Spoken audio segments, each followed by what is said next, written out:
Bible literature ministry అనుదిన ధ్యానములు జనవరి 12 అంశము కలిగిన వాటితో తృప్తి చెందండి.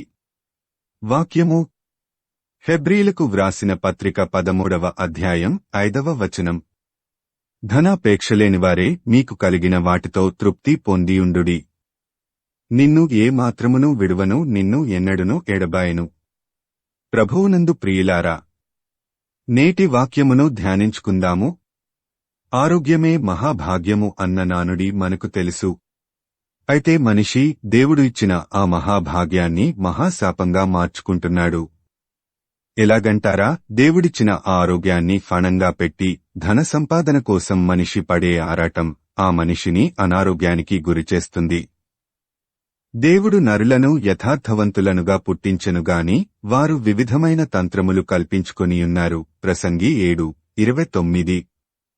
దేవుడు మనుష్యులను యథార్థంగా పుట్టిస్తే మనుష్యులు ఎలాగైతే తమ సొంత ఆలోచనలతో ఆ యథార్థతను పోగొట్టుకున్నారో అలాగే దేవుడు ప్రతి మనిషికి ఆశీర్వాదముగా ఆరోగ్యాన్ని దయచేస్తే మనుష్యులు దానిని తమకు శాపముగా మార్చుకుంటున్నారు. ధనము విషయములో తగినంత, మితము అనే పదాలు మనిషికి రుచించవు. ధన సంపాదన అనేది మనిషికి ఒక వ్యసనంగా మారింది. చాలామంది తాము సంపాదించిన ధనమంతా ఆరోగ్యం సంపాదించుకోవడానికే ఖర్చు చేస్తుంటారు. హెల్త్ ఇన్సూరెన్స్ అని, లైఫ్ ఇన్సూరెన్స్ అని దేవుడిచ్చిన ప్రాణానికి, ఆరోగ్యానికి వెలకట్టి డబ్బు దాచుకుంటుంటారు. ఇర్మియా 30:17లో నేను నీకు ఆరోగ్యము కలుగజేసెదను అని దేవుడు చెప్పిన మాటలు నమ్మే ధైర్యం మనకు లేదు. ఆరోగ్యమన్నది మనుష్యులకు దేవుడిచ్చిన వరం. అలాంటి ఆరోగ్యాన్ని డబ్బుతో కొనాలనుకుంటారు కాని అది వారి వల్ల కాదు. డబ్బుతో నయం కాని ఎన్నో జబ్బులు మనకు తెలుసు. క్యాన్సర్, షుగర్, ఎయిడ్స్ ఇలాంటి మరెన్నో జబ్బులు మనిషి ధనాపేక్షకు ఒక సవాలు. వారు సంపాదించిన ఆస్తినంతా ఇచ్చినా వారి జబ్బు నయము కాదు. అలాంటి జబ్బులు నయము చేసుకోవడానికి మరలా దేవుని దగ్గరకు రావాల్సిందే. జీవితాంతం కష్టపడి సంపాదించిన డబ్బంతా ఒక్క జబ్బుతో ఖాళీ. ఇదంతా అవసరమా? డబ్బు జోలికి వెళ్లడం, జబ్బులు తెచ్చుకోవడం, బాధలు పడటం, ఏడుపులు, పెడబొబ్బలు ఇవన్నీ మనిషి ఏరి కోరి తెచ్చుకునేవే. సామెతలు 10:22లో యెహోవా ఆశీర్వాదము ఐశ్వర్యమిచ్చును అన్న వాక్యాన్ని డబ్బుతో పోలుస్తారు. మరి ఆ డబ్బుతో ఆరోగ్యాన్ని కొనలేనప్పుడు ఆ డబ్బు ఏం చేసుకుంటాము? నయంకాని జబ్బుతో మంచాన పడ్డ వాళ్లకి డబ్బు అక్కరకు రాదు కదా.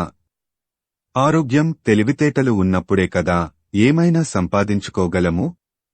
యోబు 2:4లో యోబు సర్వం కోల్పోయినప్పుడు సాతాను దేవునితో తన ప్రాణమును కాపాడుకొనుటకై తనకు కలిగినది యావత్తును నరుడిచ్చును గదా అన్న మాటలకి అర్థం ఆరోగ్యం ఉంటే తిరిగి అన్నీ సంపాదించుకుంటాడు అని కాదా? దేవుడిచ్చే ఆరోగ్యం, తెలివితేటలే మనకు ఐశ్వర్యము. దేవుని మాట విని ఆయన ఆజ్ఞలకు లోబడి ఆయనను ప్రేమిస్తే దేవుడు మనకు దయచేసిన ఆరోగ్యం మనకు ఆశీర్వాదంగా మారుతుంది. లేదంటే ఆ ఆరోగ్యమే మనకు శాపమై లేనిపోని రోగాలు తెచ్చుకొని మనం కూడబెట్టుకున్న ఆస్తి అంతా హరించుకుపోతుంది. ఏమాత్రమును ధనాపేక్ష లేక మనకు కలిగియున్న దేవుడిచ్చిన ఆరోగ్యం, తెలివితేటలతో తృప్తి చెందుదాము.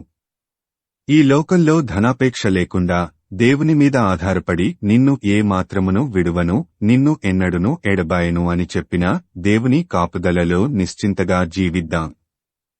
ప్రార్థించుకుందాము.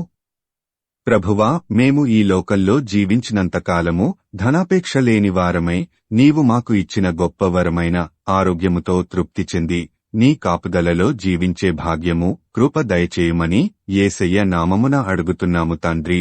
ఆమేన్. ప్రభువునందు ప్రియులారా, మార్కు సువార్త 16వ అధ్యాయము 15వ వచనములో మీరు సర్వలోకమునకు వెళ్లి సర్వసృష్టికి సువార్త ప్రకటించుడి అని యేసు ప్రభువు చెప్పాడు. కాబట్టి సువార్తను ప్రకటించడంలో భాగంగా ఈ వాక్యమును మీ స్నేహితులు, బంధువులకు షేర్ చేయమని ప్రభువు నామమున కోరుతున్నాను. దేవుడు మిమ్మును దీవించునుగాక.